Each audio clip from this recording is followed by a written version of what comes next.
В дождливый вечер в Йорке молодая женщина по имени Эмили Рейн сидела одна в кафе.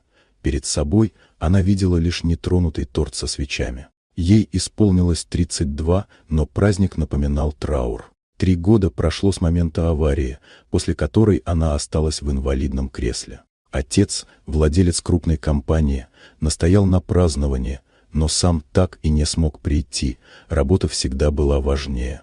В это же время за соседним столиком архитектор по имени Дэниел Торрес наблюдал за ней, пока его дочь Софи разукрашивала рисунки.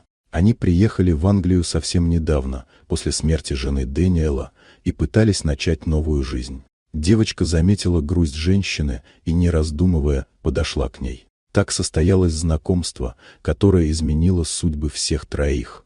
Эмили, давно не знавшая простого человеческого тепла, неожиданно нашла в этой паре опору. Встречи по воскресеньям стали привычкой. Они вместе гуляли по городу, обсуждали трудности и мечтали о будущем. Постепенно Дэниел начал видеть в Эмили не только хрупкость, но и силу, с которой она боролась за свое место в мире.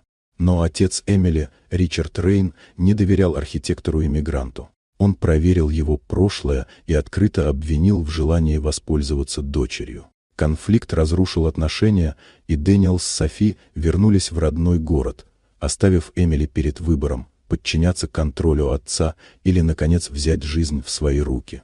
Она выбрала второе, воспользовалась материнским наследством, открыла собственное агентство и начала строить независимую карьеру.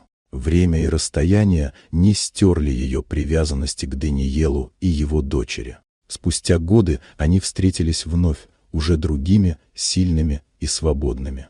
На этот раз у них был шанс построить семью без страха и давления. История Эмили в Йорке стала доказательством того, что даже после потерь можно заново обрести смысл, любовь и новую семью, пусть и не ту, о которой мечталось раньше. Вот такая удивительная история. Дорогие друзья, если вам понравилось видео, поставьте лайк, а также подписывайтесь на канал, впереди еще много интересного.